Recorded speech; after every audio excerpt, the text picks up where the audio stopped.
একজন লিখেছে এমডি আসাদ, তোমরা অনেক বেশি বেশি করে আনার খাওয়াও, বিটের জুস। আনার বলতে বুঝতে পারলাম না। বিট তো খাওয়াই, আয়রন জাতীয় অনেক খাবার খাওয়ায়, মোচা, থোর, ডুমুর, কুলেখাড়া, বেদানা, মৌসুমি, আপেল, বহু কিছু খাওয়ানো হচ্ছে। তারপরে কাজ হচ্ছে না।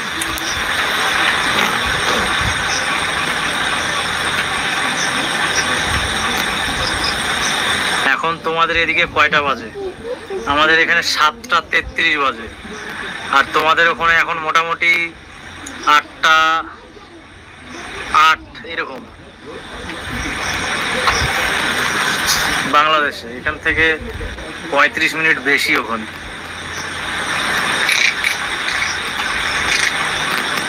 আমার মনে হচ্ছে তাই।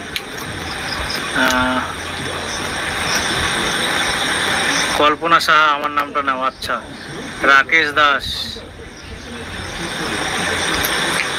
রিয়াকে চেনে? আচ্ছা, রিয়া বলতে তো ওর বান্ধবী হতে পারে, আবার ওর একটা মেয়ের নাম রিয়া, ওর বিয়ে হয়ে গেছে, ওকে চিনি। আর একটা রিয়া আছে, ওর হচ্ছে মাসির মেয়ে, ওই যে বিয়ে বাড়ি খেয়ে ওর মাসির মেয়ে। কার কথা বলছো এখন কে জানে?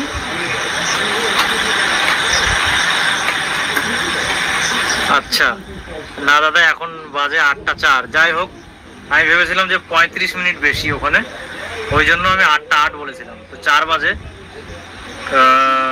কোনো ব্যাপার না, 30 মিনিট হয়তো বেশি ওখানে। কোন রিয়া বললে না তো? কাকুলি দাস দাদা, কালকে রথ দেখতে আসবে না রাধা গোবিন্দ মন্দিরে? কালকে রথ? আগামীকালকে রথ। আচ্ছা, আমরা মানে ভুলে গেছি সবকিছুই, মানে বাড়িতে অসুস্থ তো সবকিছু ভুলে গেছি। আমি তো শুনলাম রবিবারে। ও কালকেই তো রবিবার, কিন্তু সামনে রবিবারে শুনছিলাম। তো আমরা সবকিছু ভুলে গেছি। রথে আমরা কত অনুষ্ঠান মানে আনন্দ করি। তো যাবো, নিশ্চয়ই যাবো। আমাদের বাড়িতে অনেক রান্না হয়। জান, আমাদের এখানে 8:03। আচ্ছা, কালকে যাব। রথের দড়ি টানা খুব ভালো, শাস্ত্রে আছে যে রথের দড়ি টানে তার আর পুনর্জন্ম হয় না, সেই জন্য টানবো। মানে জন্ম মৃত্যুর এই পরীক্ষায় আসতে হয় না। যাই হোক, এত সহজ নয় জানি কৃষ্ণ পাওয়া, তবুও তো যেগুলো যেগুলো সুবিধার মধ্যে সেগুলো তো করতেই। আচ্ছা, একজন বলছে নিশু খান, কেমন আছো দিদি? আমি সোনা মসজিদ 0 পয়েন্ট থেকে। এই তুমি কালকেও কমেন্ট করেছিল 0 পয়েন্ট, সোনা মসজিদ 0 পয়েন্ট, এটা কোথায় আমি বলতে পারছি না, চিনি না, হতে পারে।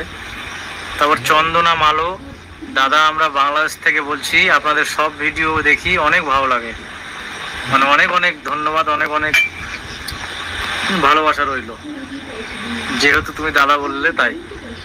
আর বড় হলে তো অনেক অনেক শ্রদ্ধা জানাতাম।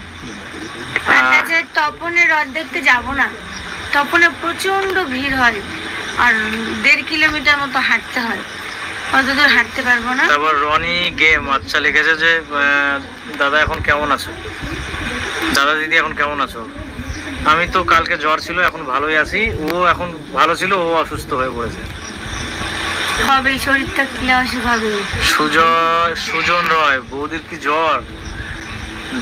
জ্বর না, ওর এমনি শরীর দুর্বল, অনেক অসুখ। ওই খাবে না কোন এতে শেষ করে তারপর আগে ধুবো। আসো চলো। কালকে আমার জ্বরের জন্য মাথা ঘুরছিল, ওর আজকে প্রচন্ড শরীর উইক, একটু বই ভাব, মানে গলব্লাডার স্টোন আছে তো, ওটা অপারেশন করে বের করতে হবে খুব তাড়াতাড়ি। 11 তারিখে যাচ্ছি, তোমরা সবাই প্রার্থনা করো, আশীর্বাদ করো যেন ওকে ভালোভাবে ফিরিয়ে নিয়ে আসতে পারি, সুস্থ করে নিয়ে আসতে পারি, আর তোমাদেরকে ভালো ভালো ভিডিও, হাসির ভিডিও যেন প্রেজেন্ট করতে পারি, বাস এটাই চাই, আর কিছু চাই না।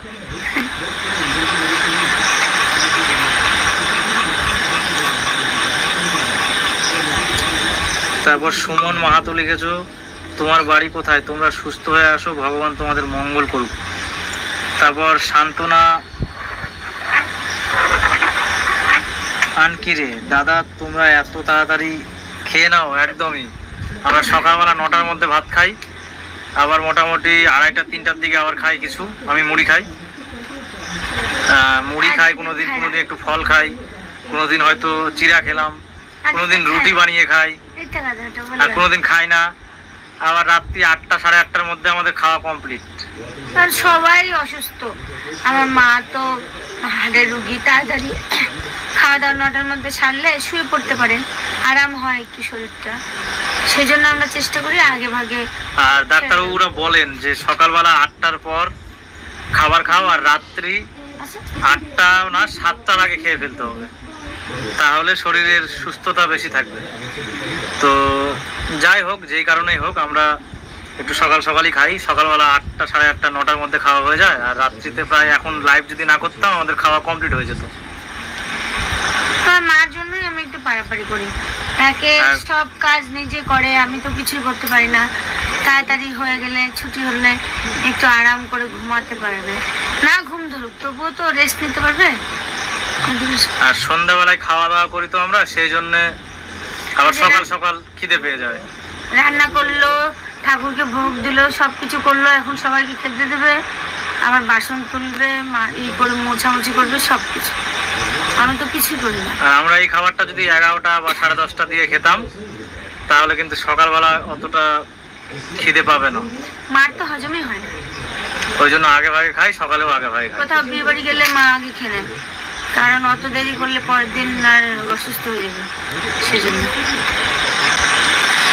রাকেশ দাস, রিয়াকে চেনো? কর্দ হতে পারি।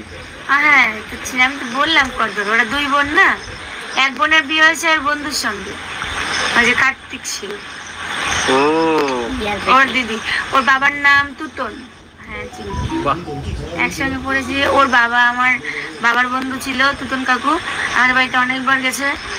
আর ওর বোন আবার এর বন্ধু সিভিক কার্তিক শীল, ওকে বিয়ে করেছে, ভালো খুব, আর রিয়াও খুব ভালো। সঞ্জীব মন্ডল, সজীব মন্ডল, সজীব আর কি। নমস্কার দিদিমণি, কেমন আছো? ভালো আছো? তো ভালো নেই, অসুস্থ। মন খারাপ, অসুস্থ? আমার মন খারাপ না, শরীরটা খারাপ। আজগুবি লিখেছো যে, আজগুবি বলতে যে ওর প্রোফাইলে ওর নামটা আজগুবি, তো তুমি লিখেছো যে দাদা ভাই তোমাদের ওখানে বৃষ্টি হচ্ছে? এখন হচ্ছে না, একটু আগে হচ্ছিল, হালকা হচ্ছিল। আজকে এমন বৃষ্টি হয়েছে, মাঠটা ভরে গেছে এক ঝুলে। সকালবেলার দিকে না, বিকালে, তুমি যেটা জল নিয়ে আসার পর। ও হ্যাঁ, এই 4টার দিকে প্রচন্ড বৃষ্টি হয়েছে। রাকেশ দাস, রিয়াকে চেনো? কর্দ হতে পারি, মেয়েটা কিন্তু হ্যান্ডিক্যাপ। কে মা? না তো, চিনি না গো।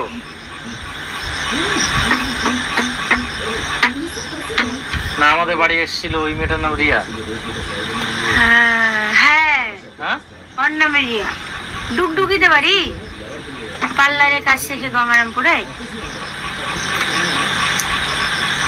মানে এমনিতে মেয়েটা খুব দেখতে শুনতে ভালো, খালি পা দুটোর প্রবলেম আছে। হ্যাঁ, ওর নাম শক্তি, ঠিকঠাক নাম শক্তি, ওর নিজের নাম নিজে। মানে ডাকের নাম সবাই মানে ডাক নাম শক্তি বলে ডাকে, ও নাকি? শক্তি ওর কাটের নাম, আর ওর নিজের নাম রিয়া রেখেছে। সজীব মন্ডল লিখেছো, আপনারা কি নিরামিষ খান? আমিষ খান না? হ্যাঁ, একদমই। বেশি দিন হয়নি, 5 বছর হলো। তারপর রোশনিস কিচেন, হ্যালো দিদি ভাই ফ্রম বাংলাদেশ। আচ্ছা,